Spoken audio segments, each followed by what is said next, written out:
शेतकरी कामगार पक्षाची ही मागणी आहे की कालचा जो व्हिडिओ सगळ्यांनी पाहिला कॅश सोबत महेंद्र दळवींचा, त्याच्यावर शासनाने, केंद्र आणि राज्य शासनाने, सीबीआय, ईडी आणि सगळ्या अँटी करप्शन ब्युरो, सगळ्या एजन्सीजकडनं सखोल त्याची चौकशी केली पाहिजे, ही आमची प्रमुख मागणी आहे. ते व्हिडिओ खरा खोटा वेगळी गोष्ट आहे, पण सखोल चौकशी तर नक्कीच झाली पाहिजे. आणि हे बघतात ना, आमची पार्श्वभूमी काय, ही यांची पार्श्वभूमी. सगळ्यात जास्ती महाराष्ट्रात गुन्हे असलेला कोणी आमदार असतील तर हे घरगुती हिंसाचारापासून यांच्यावर या ठिकाणी गुन्हे दाखल आहेत.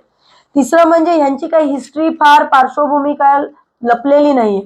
यांची बायको मागच्या वेळेस तुम्ही व्हिडिओ पाहिला, व्हायरल पण केला महाराष्ट्राने, नुसतं 50 खोके म्हटली तर ह्यांचीच कॅश बॉम्बवाल्यांची बायको धावत आली माझ्या अंगावर. एका ठाकूर बांधवाच्या शिक्षण अधिकाऱ्यांना मारहाण सुद्धा या मंडळींनी केलेली आहे, ह्याचे सुद्धा व्हिडिओचे पुरावे. आज तुम्हाला अजून एक खळबळजनक पुरावा मी दाखवते. हे बघा, भरतशेठ गोगावले, कॅश बॉम्ब नंबर 2. हे चीटर आमदार आहेत. हे जनतेची कशी फसवणूक करतात हे टोटल कंटिन्यू सुनील तटकरे साहेब, अनिकेत तटकरे साहेब आपल्याला सांगतातच आहेत. काहीतरी बघतं दिसतं म्हणूनच तर ते आपल्याला सांगतात ना. आणि तिसरं म्हणजे आमच्या मतदारसंघात ही कंटिन्यू खुसबुज आहे. सगळीकडे कामं अर्धवट आहेत. कॉन्ट्रॅक्टरना विचारलं की का काम केलं नाही, का अर्धवट ठेवलं, तर ते बोलतात आमदाराच्या कमिशननी आम्ही दबलेलो आहोत.